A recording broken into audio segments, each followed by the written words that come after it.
महाराष्ट्र की राजनीति में सत्ता का जो खेल शरद पवार ने शुरू किया था, अजीत पवार ने उस खेल का अंत कर दिया और शरद पवार को एनसीपी के राष्ट्रीय अध्यक्ष पद से बर्खास्त कर दिया।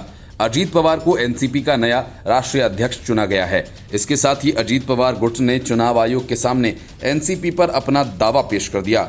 यही नहीं, अजीत पवार गुट ने चुनाव आयोग में कहा कि उनके पास 2/3 से ज्यादा विधायक हैं, इसलिए पार्टी उनकी है।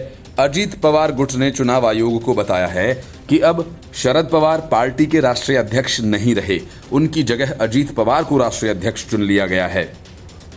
इस गुट ने बताया कि पार्टी के कार्यकारी अध्यक्ष प्रफुल्ल पटेल के कहने पर यह राष्ट्रीय कार्यकारिणी की मीटिंग बुलाई गई थी। इसमें शरद पवार को अध्यक्ष पद से हटाकर अजीत पवार को चुन लिया गया है।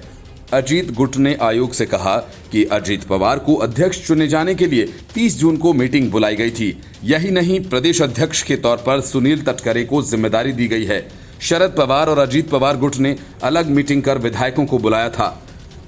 अजीत पवार गुट की मीटिंग में 30 से ज्यादा विधायक पहुंचे, जबकि शरद पवार के यहां 1 दर्जन ने ही हाजिरी लगाई।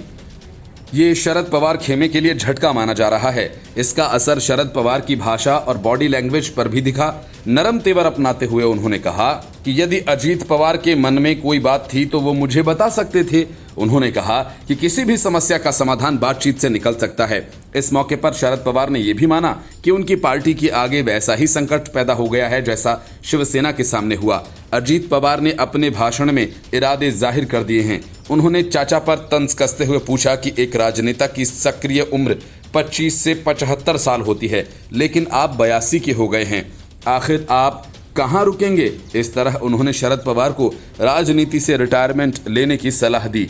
उन्होंने साफ कहा कि मैं मुख्यमंत्री बनना चाहता हूं, मेरे पास प्रदेश की जनता के लिए बहुत कुछ है और मैं वह देने के लिए जिम्मेदारी चाहता हूं। Bureau report, news of India.